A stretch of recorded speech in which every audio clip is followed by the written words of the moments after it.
बहुत समय पुरानी बात है, कन्नौज में एक ब्राह्मण रहता था। उसका नाम अजामिल था। वह बड़ा शास्त्रज्ञ, शील, सदाचारी और सद्गुणों वाला था। वह ब्रह्मचारी, सत्यनिष्ठ, जितेंद्र और पवित्र था। उसने अपने गुरु संत महात्माओं की बड़ी सेवा सत्कार किया था। वह सच्चा हृदय वाला और पाप मुक्त था। वह सभी जीव जंतुओं का प्रेम व आदर करने वाला था। एक समय की बात है कि अजामिल के पिता ने उसको वन में जाकर फल फूल समिधा और कुश लाने के लिए कहा और पिता की आज्ञा अनुसार अजामिल वन की ओर चला गया। उसने यह सभी सामान वन से एकत्रित कर लिए और घर की ओर चल पड़ा। घर की ओर लौटते समय मार्ग में उसने एक व्यक्ति को मदिरा पीकर एक वेश्या के साथ विहार करते देख लिया। यह सब देखकर उसका मन विचलित हो गया और मन ही मन वह उस वेश्या के बारे में सोचने लगा और काम के वश में हो गया। उसने अपने मन को रोकने की बड़ी कोशिश करी लेकिन विफल रहा। अब वह मन ही मन उस वेश्या के बारे में सोचने लगा, उसका चिंतन करने लगा, उसको पाने की कामना करने लगा और धर्म के मार्ग से दूर हो गया।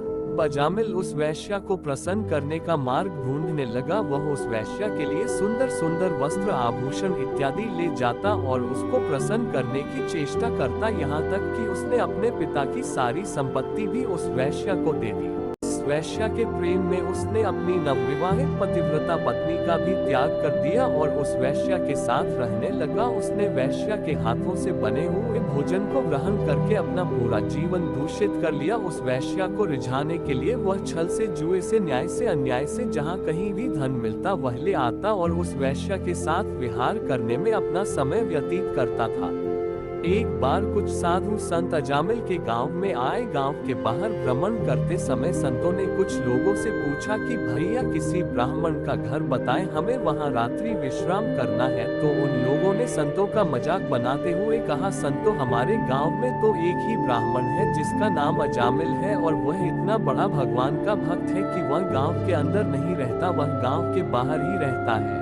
यह सुनकर सभी साधु संत अजामिल के घर की ओर चल दिए। जब वह सभी अजामिल के घर पहुंचे तो उन्होंने दरवाजा खटखटाया। अजामिल ने दरवाजा खोला। जैसे ही अजामिल ने संतों के दर्शन किए उसे अपने पुराने दिन याद आ गए। संतों ने अजामिल से कहा कि बहुत रात्रि हो गई है, आप कृपया हमारे लिए भोजन और सोने का प्रबंध कर दीजिए। उसने तुरंत संतों के लिए स्वादिष्ट भोजन तैयार करवाया। संतों ने भोजन ग्रहण किया। भोजन के पश्चात अजामिल ने संतों से सोने के लिए कहा तो सभी संतों ने उससे कहा कि भैया हम सब सोने से पूर्व भजन कीर्तन करते हैं, अगर आपको कोई आपत्ति ना हो तो क्या हम यहाँ पर भजन कीर्तन कर सकते हैं।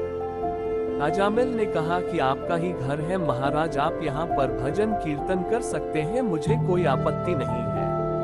संतों ने सारी रात भजन कीर्तन किया और भगवान का नाम लिया। उस कीर्तन में अजामिल भी बैठा हुआ था। अजामिल ने भी भगवान का नाम बार बार स्मरण किया। उसे अपने पुराने दिन याद आ रहे थे और उसकी आंखों से खूब आंसू बह रहे थे, मानो उसके सभी पाप आंसुओं के द्वारा धुल रहे हो। और इस तरह भजन कीर्तन करते करते पूरी रात गुजर गई।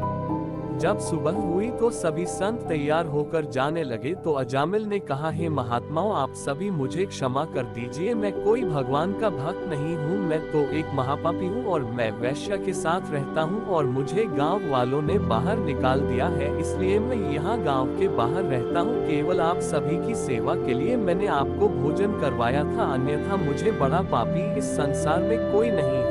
यह सारी बात सुनकर संतों ने अजामिल से कहा कि अरे अजामिल, तुमने यह सब बातें हमें कल क्यों नहीं बताई? अगर तुम हमें बताते तो हम यहाँ पर रुकते ही नहीं, मगर तूने हमें आश्रय दिया और हमारी सेवा सत्कार किया, तो अब तू चिंता मत कर, यह बता कि तेरे घर में बालक कितने हैं? अजामिल ने बताया कि महात्मा मेरे घर में 9 बच्चे हैं और अभी यह गर्भवती है।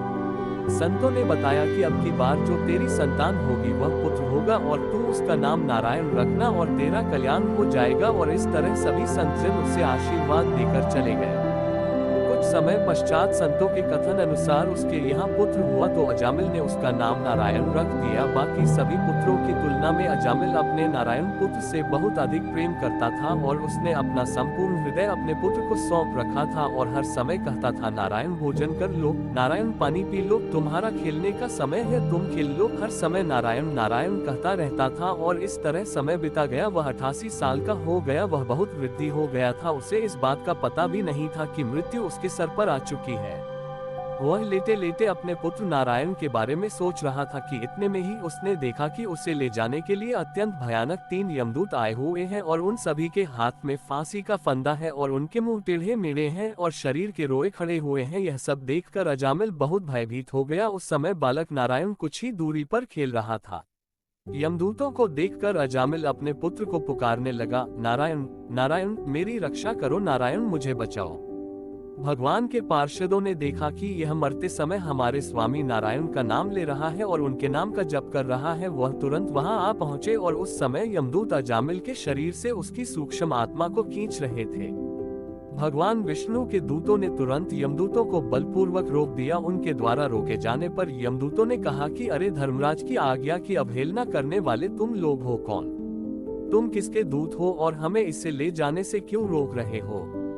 यमदूतों का यह कथन सुनकर भगवान नारायण के पार्षद जोर जोर से हंसने लगे और कहा, यमदूतों यदि तुम सच में धर्मराज के आज्ञाकारी हो तो हमें धर्म का लक्षण और तत्वों के बारे में बताओ कि दंड का पात्र कौन है। यमदूतों ने कहा कि वेदों में जिन कर्मों का विधान है वे धर्म है और जिन कर्मों का निषेध है वे पाप है। पाप करने वाले सभी मनुष्य अपने अपने कर्मों के अनुसार दंड भोगते हैं। भगवान के पार्षदों ने कहा, यमदूतों यह बड़े आश्चर्य और खेद की बात है कि धर्मज्ञों की सभा में अधर्म प्रवेश कर रहा है, क्योंकि नरक लोक में निरपराध और आदरणीय व्यक्तियों को व्यर्थ ही दंड दिया जा रहा है। यमदूतों तुम जिसको ले जा रहे हो इसने कोटि कोटि जन्म के पापों का प्रायश्चित कर लिया है, क्योंकि इसने विवश होकर ही सही भगवान के कल्याणकारी नाम का उच्चारण किया है।